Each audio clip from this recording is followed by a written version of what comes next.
Usually playing Die Hard with the experimental overhead. That meaning the other speakers, the other JBLs, are all turned off on the crown amplifier. I'm on channel B mode on the switchy box up there, so I'm switched on to B mode. So if I were to play it again, wow.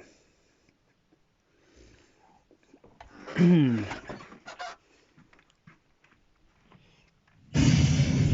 switch it over to A. There's nothing there. Okay. The upmixer is not switched on. Even if I use the upmixer, it's on theatre mode. So on theatre mode number 3. I'd have to go to theatre mode number 1, which is for Dolby Atmos. So basically, the sound of the surround from the middle surround output. That's the middle output on the speaker, on the XLR outputs, and then they are wired very specifically to the DB25 Phoenix connector, which is solderless, so the wires could be connected without doing any soldering.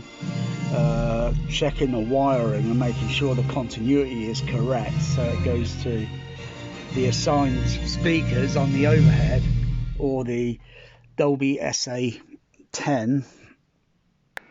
Let's give it a few seconds. Turn the light off. Oh, where's the film? Oh yeah, it's just playing the trailer. You can see the LEDs all lit up. I'll turn the light on, see if it shows up. Not very clear with the light on.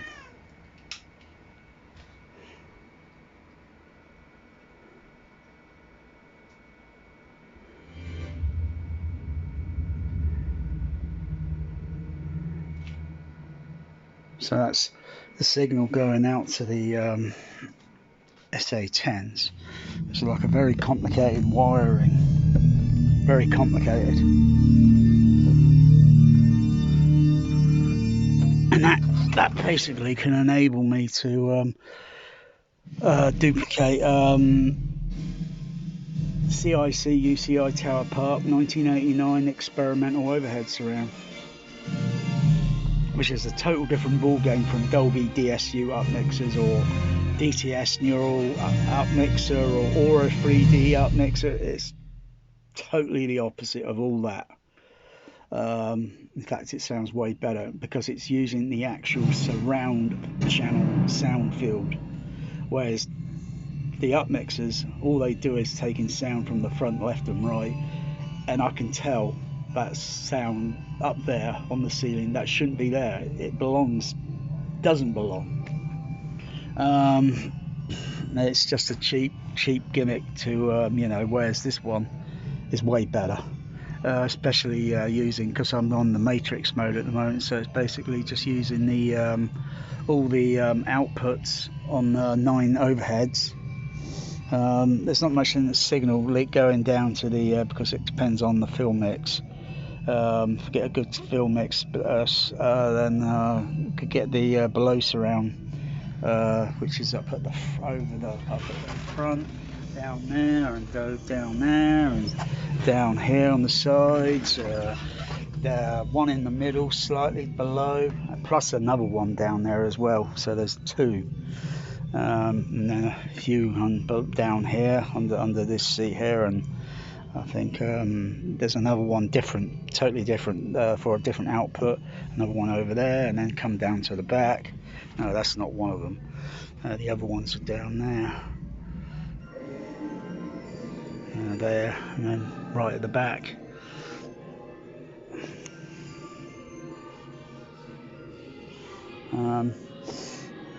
That gives a good sound field.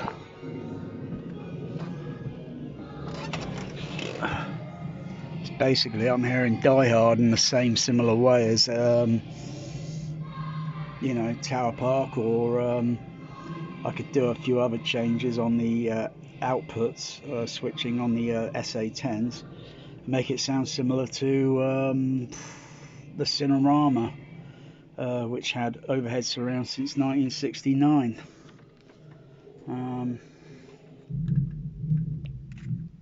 Not many cinemas say they got overhead surrounds, you know, decades ago. They don't publicise it. But Atmos, oh crikey, Auro 3D, whatever, they got to widely publicise it.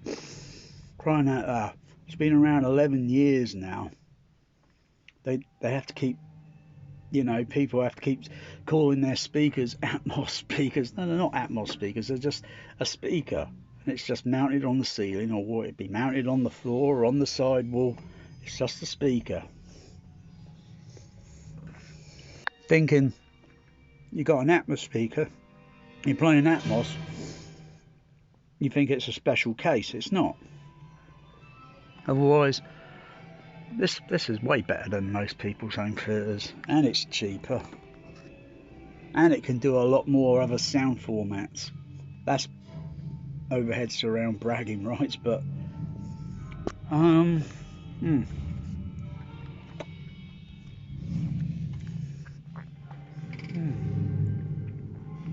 but the anyone could figure out how I've wired it. Anyone could figure out how I've done the wiring. Want to improve it a little bit, because sometimes this is not switched. I'm not really using that at the moment. I might as well just switch that off.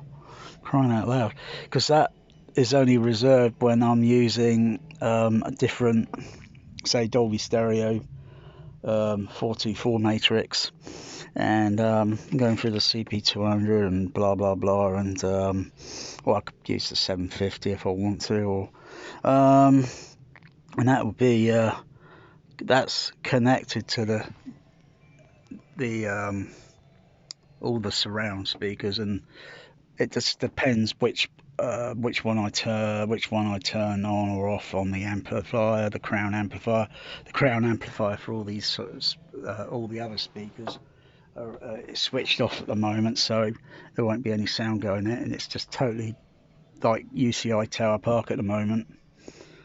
Talk about a flashback. And yet again, it's very cheap and affordable to do. Just a simple DB25 data switching box. They've got 25 pins, DB25, and it's just got other outputs. So I've got channel A, that's for Dolby Atmos, and then channel B is for experimental. Why experimental? Because it was experimental. Because it was not very common to put speakers on the ceiling, and though they were quite visible to the public, I don't think many of the public to this day would even remember. I mean, there were 10 screens. It wasn't the only UCI. There was a few other UCIs that had the experimental, and most other UCI sites would have had the surrounds side wall, side and back wall. But someone had the bright idea of experimenting. I've got a good bass sound as well on the yeah, they've got a good bass sound, especially when there's 9 of them.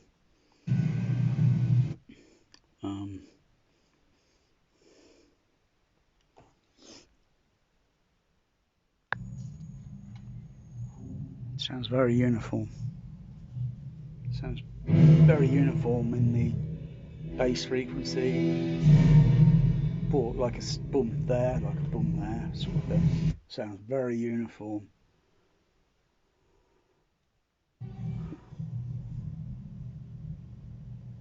And it's a very simple thing to set up. Very simple.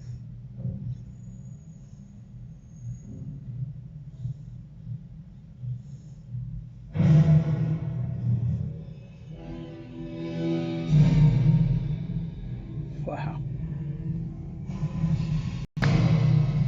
I was thinking maybe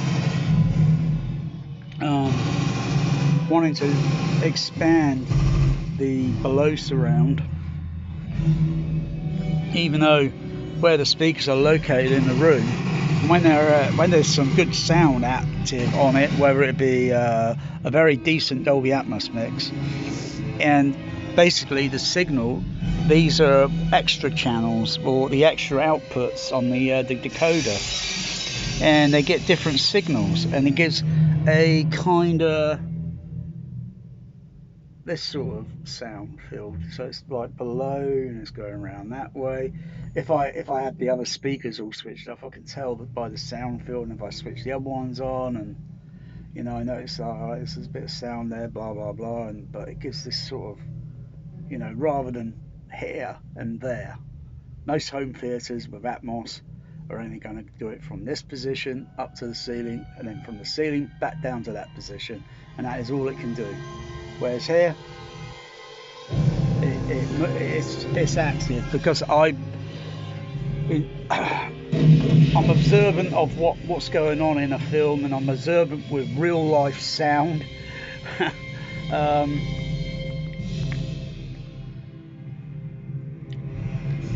If I drop something on the floor like that, I know it's going to make a sound. And I hear it dropping on the floor, or I can't, if I rustle my feet a little bit loud, because I need to mute the sound, because there's sound playing, and thus you get sound frequency masking effect. And I can hear the sound of my feet there on the floor, you know. You know, I'm aware of everything that's going on, and a lot of people just don't seem to care too much. They think they bought a Trinov, a Storm, a JBL, a Marantz, Anthem, Denon, whatever, and they think they got the creme de la creme. They think they got XYZ. Well, you know, the height thing is a bit of a scam. It's a bit of a lie, really.